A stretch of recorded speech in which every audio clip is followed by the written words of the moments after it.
Salut tout le monde. Aujourd'hui, on va découvrir ensemble l'algorithme de tri par sélection. C'est un algorithme très connu, facile à comprendre et à implémenter, et il est souvent utilisé pour introduire les concepts de base des algorithmes de tri.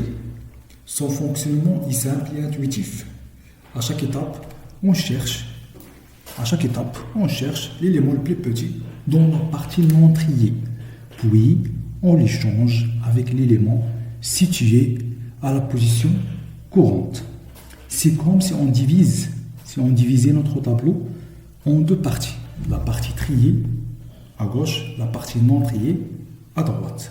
Et à chaque fois, à chaque itération, on cherche donc le plus petit élément dans la partie non triée et on l'échange avec l'élément situé à la position courante. Pour bien comprendre cela, on va voir un petit exemple. Imaginons que j'ai cette liste non ordonnée, une liste de 6 éléments. Donc on va la trier. On commence tout d'abord par le premier élément qui représente, dans notre cas, la position courante, l'élément 15. Et on cherche le petit élément à partir de l'élément suivant, c'est-à-dire à partir de l'élément 7. Le petit élément, et bien évidemment, c'est 1. Et donc, on les permute. Notre liste devient 1 qui constitue ici la partie triée dans notre tableau, le reste, la partie non triée. On passe maintenant à l'élément suivant, c'est l'élément 7 qui représente la position courante. Et on répète le même processus. On cherche le plus petit élément, c'est l'élément 3, et on permute. Et on continue avec le même processus jusqu'à ce que la liste soit triée.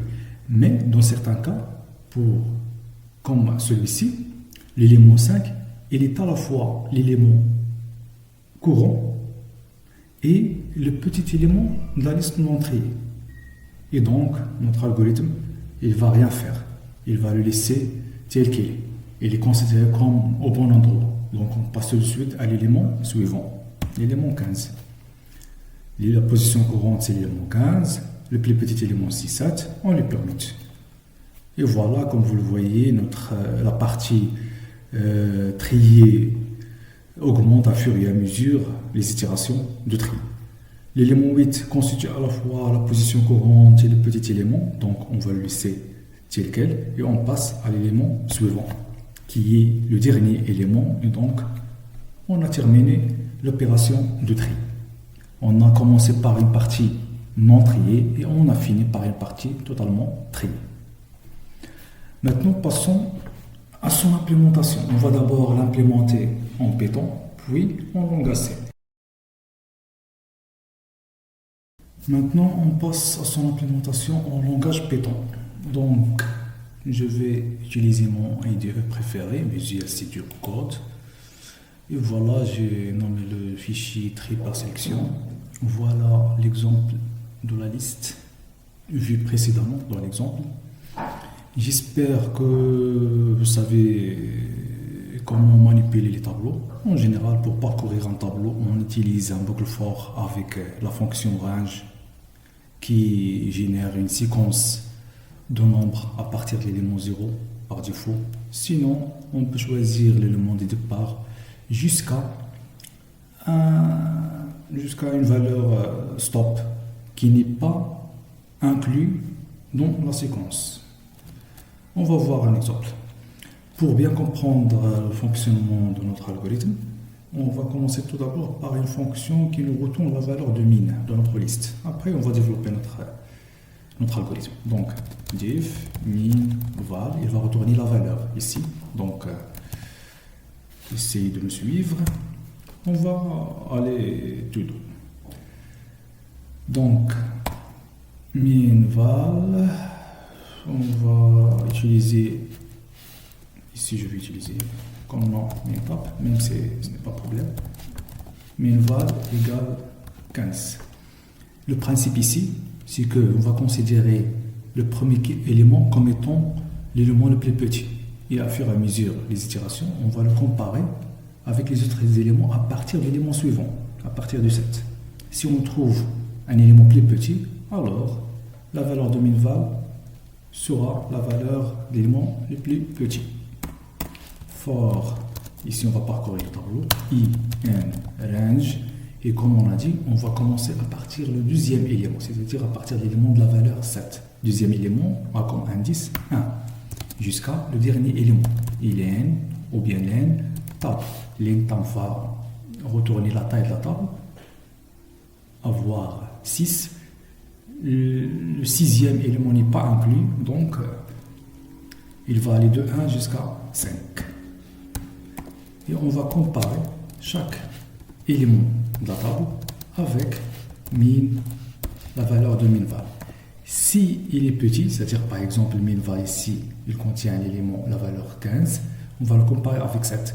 Et si 7 est inférieur à 15, comme dans notre cas, alors min-val vaut maintenant i qui est dans notre cas 7. Et on continue. On va comparer encore 7 avec 5, on va comparer 5 avec 1, etc. À la fin, on va retourner. Cette fonction va retourner la valeur min-val. Et on a terminé notre fonction. On va la tester tout de suite. And min-tab, notre liste. On va voir. OK. On teste. Eh bien, il nous retourne la valeur 1, qui est le plus petit élément. Je vais choisir une autre valeur ici, juste pour tester. Et voilà, la valeur moins 5. Donc notre fonction marche très bien. Mais comme vous le savez bien, on manipule le tableau avec leur indice.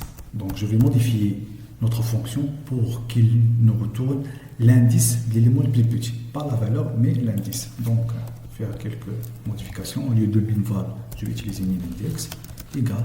Et je vais considérer, on va considérer que le plus petit c'est l'élément, c'est le premier élément d'indice 0.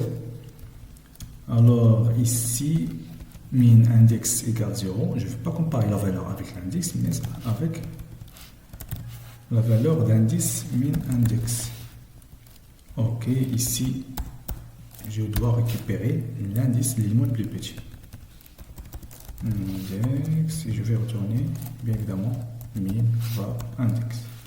Donc, si je teste maintenant, regardez l'élément d'indice 3, 0, 1, 2, 3. Si je change cette valeur, par exemple, moins 5, et je teste, c'est l'élément 6, c'est le dernier élément. Maintenant, on a 7 éléments, le dernier élément en comme indice 7, 6. Bien. Passons maintenant à notre fonction de tri. Diff, tri, sélection, comme argument notre liste, la boucle principale i, un range qui va parcourir la liste élément par élément, donc elen tab. Et on commence, maintenant on va rechercher l'indice de l'élément le plus petit. Ok, donc cet indice va changer itération par itération. Donc je ne vais pas mettre la valeur 0, mais la valeur i, puisque premièrement c'est 0, mais après ça sera 7 comme élément plus petit, puis 5, puis 1, etc. On va parcourir la liste 1 par 1. La position courante change. Donc, comme min-index contiendra la valeur de la position courante. Premièrement, là, au départ, c'est i. Donc, après, on va faire for. Maintenant, j'ai un range. Et on a dit qu'on va comparer cette valeur, la valeur de cet indice, avec le reste, à partir de l'élément suivant. Donc, c'est i plus 1. Top. On va faire notre test. Tab G. Si il est inférieur à tab min index, alors la variable min index from G. Et là, on fait la permutation, puisque ici, min index contiendra l'indice de l'élément le plus petit. Il ne reste qu'à faire la permutation. En Python, on peut faire la permutation avec une syntaxe plus facile qu'on va voir au langage C. Donc, on va faire cette syntaxe, tab i, tab min index égale tab i, tab min index tab i. Si comme tab i va contenir maintenant la valeur de tab min index et la tab min index la valeur de tab i. Donc, c'est la permutation. C'est un syntaxe plus léger. Et après, on fait retour top. Je crois que c'est bien. Sinon, on corrige les erreurs. Print, tri, sélection, top. Je teste. Et comme vous le voyez, moins 5, 1, 3, 5, 7, 8, 15. Si on respecte le même exemple, je supprime moins 5, je teste. Et voilà. Donc, notre algorithme fonctionne très bien. Mais, vous devez toujours demander est-ce qu'il y aura des améliorations à faire.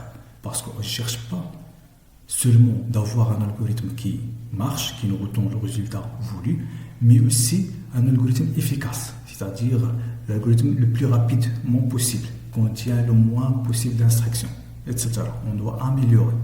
Et avec cette autocritique, en cherchant des améliorations à faire, notre compétence se développera. Si vous réfléchissez un peu, vous remarquez que cette permutation est effectuée à chaque fois. Elle est effectuée toujours.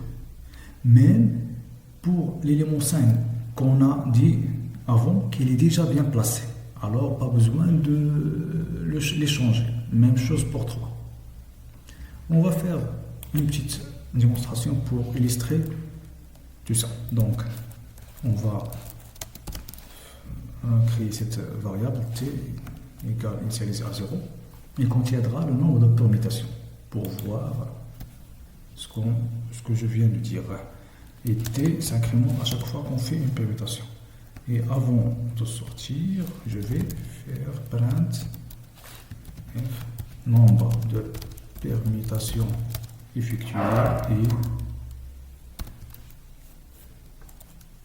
t. C'est bien. Si on teste, voilà, et voilà, si on teste, voilà, le nombre de permutations effectuées est 6. C'est le même que le nombre des éléments.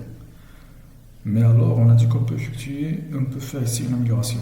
Ce que je vais faire, c'est faire une test if i est différent de min index.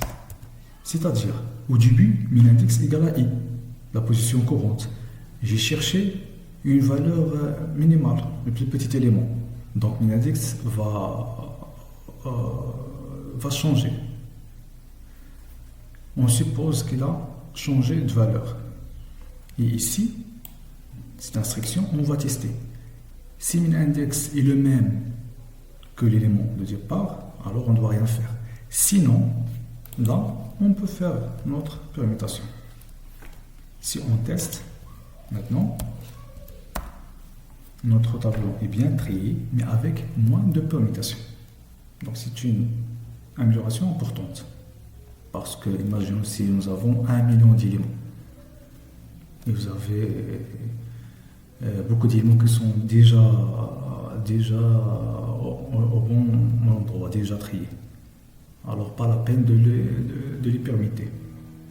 Grâce à cette condition, notre algorithme va les laisser et va passer à l'élément suivant. J'espère que cette explication a été bien expliquée, vient illustrer le principe de cet algorithme. Si vous avez des questions, n'hésitez pas à les poser en commentaire. Merci pour votre attention. Pour l'implémentation de C, langage C, je vais la faire dans une vidéo séparée. Merci. À la prochaine vidéo.